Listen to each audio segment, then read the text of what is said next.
DGP तादाशा Mishra के सख्त निर्देश पर झारखंड पुलिस, कोबरा और सीआरपीएफ का अब तक का सबसे बड़ा एक्शन। 36 घंटे चली भीषण मुठभेड़, टॉप नक्सली दस्ते का सफाया और 17 नक्सली ढेर। क्या ये ऑपरेशन नक्सलवाद के अंत की शुरुआत है? सुनिए डीजीपी तादाशा मिश्रा ने क्या कहा। मैसेज की बात नहीं है, ऑपरेशन अनप्रेसिडेंटेड हुआ है और कोऑर्डिनेशन भी बहुत सुंदर है। इंटेलिजेंस कलेक्शन से लेकर के ऑपरेशन प्लानिंग, यहीं पर बैठ के ये लोग कोऑर्डिनेटेड रूप से प्लानिंग किए हैं। उसका जो भी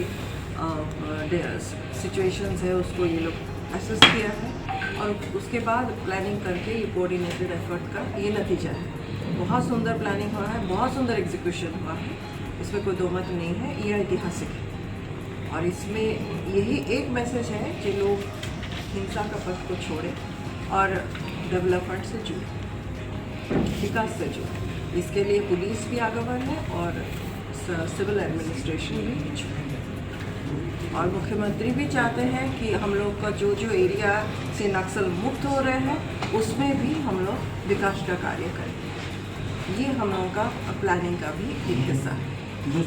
से ही हम लोग लगे हुए हैं और मुझे पूर्ण विश्वास है कि इस तरह का कार्रवाई होता रहेगा तो मुक्त हो ही जाएगा। ऑपरेशन मेगापुर कंटिन्यू है और ये मेरा प्राथमिकता है। मेरे योगदान के बाद यहाँ सबसे पहले भी आई थी चाईबासा और अभी भी ये प्राथमिकता के लेवल में ही है। 21 तारीख को 22 तारीख को जो कुल 15 बॉडी मिले थे, उसके साथ कुछ हथियार भी मिले थे। फिर अगले दिन जब मतलब कल का जो दिन बीत गया है उसमें भी एक्सचेंज ऑफ फायर हुआ। उस एक्सचेंज ऑफ फायर के बाद हम लोग को 2 बॉडी और मिला है। तो टोटल अभी तक जो एक्सचेंज ऑफ फायर हुआ उसमें 17 डेड बॉडी हम लोग को मिल गया है। सर्च अभी भी चला है, तो आज एक और हथियार मिला, आज एक 303 मिला है। टोटल जो हम लोग को मिला है 14 हथियार मिल चुका है। जो 17 डेड बॉडी मिला है उन लोगों 17 की पहचान हो चुकी है। सभी लोग पुराने नक्सल हैं। जो उसमें से कुछ मुख्य हैं उसमें आप लोग को कुछ लोगों की जानकारी भी है। अनिल उर्फ पतिराम मांझी जो सेंट्रल कमेटी का मेंबर है, अनमोल उर्फ सुशांत जो बीजे सैक का मेंबर है, 25 लाख का इनामी है। अनिल के ऊपर झारखंड सरकार के द्वारा 1 करोड़ का इनाम दिया गया है। अमित मुंडा रीजनल कमेटी मेंबर है, इसके ऊपर 15 लाख का इनाम है। और आपको बताना चाहूँगा कि इन सब के ऊपर उड़ीसा सरकार के द्वारा भी इनाम घोषित किया गया। अनिल के ऊपर 1 करोड़ 20 लाख का इनाम है, अनमोल के ऊपर 65 लाख का इनाम है, अमित मुंडा के ऊपर 43 लाख का इनाम है। पिंटू लोहरा भी मारा गया, सब जोनल कमांडर, जिसके ऊपर 5 लाख का इनाम था। लालजीत उर्फ लालू के ऊपर भी 5 लाख का इनाम है। तो इस तरह से आपको सभी का लिस्ट भी दिया गया है। टोटल समीर सोरेन सब जोनल कमांडर 5 लाख का इनामी है। रापा मारा गया है, 32 लाख का इनामी है। राजेश मुंडा एरिया कमेटी मेंबर, बुलबुल अलदा भी एरिया कमेटी कमांडर है, एरिया कमांडर है। बबीता एरिया कमांडर, पूर्णिमा, सूरज मुनि, जोंगा, सोमवारी पूर्ति, सोना उन्हागा, मुक्ति उन्हागा और सरिता। तो सभी 17 की पहचान भी हो चुकी है। टोटल जो 14 हथियार बरामद किए गए हैं उसमें 4 AK-47 को अभी भी मतलब टेररिस्ट कहें या नक्सल्स कहें उनके लिए बेस्ट हथियार AK-47 है, जो 4 बरामद किया गया है। इंसास 4 बरामद किया गया है। SLR 3 बरामद किया गया है। 303 राइफल 3 बरामद किया गया। बहुत सारा सामान बरामद किया गया, उसका फोटोग्राफ भी आप लोग को हम लोग SP साहब शेयर कर देंगे। तो ये एक ऐतिहासिक सफलता है। झारखंड में कभी भी पहले इतना नक्सल नहीं मारा गया था। कुल 17 मुझे जब याद आता है 8-9 के आसपास 2-3 बार मारे जा चुके हैं। तो एक ऐतिहासिक सफलता है।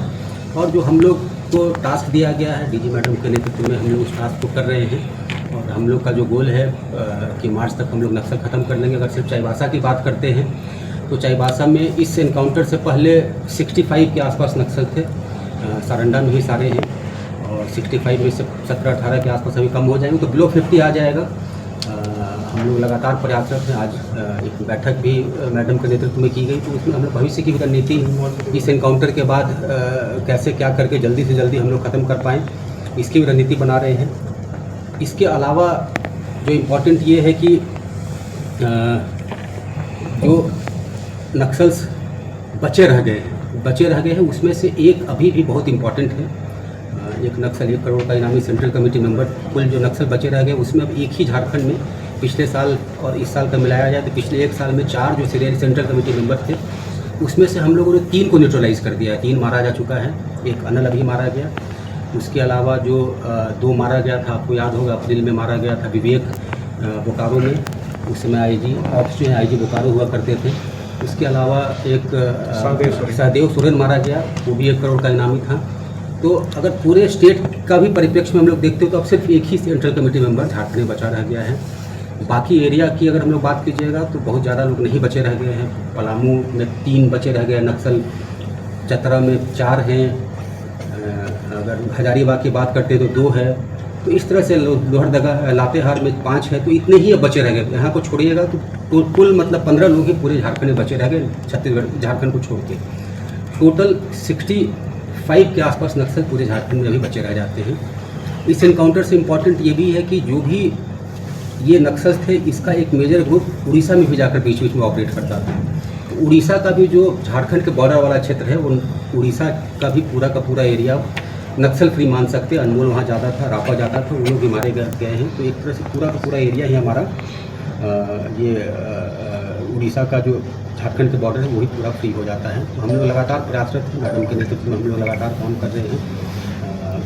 परफेक्ट एग्जाम्पल है, अगर आप देखिएगा तो परफेक्ट एग्जाम्पल है कैसे स्टेट पुलिस, कैसे CRPF साथ में मिल करके जॉइंट ऑपरेशन करते हुए एक दूसरे का जब भी मुसीबत हो तो साथ में एक दूसरे को सपोर्ट करते हुए, जब लड़ाई हो तो भी एक दूसरे को सपोर्ट करते हुए कैसे काम किया जाए, उसका परफेक्ट एग्जाम्पल झारखंड है।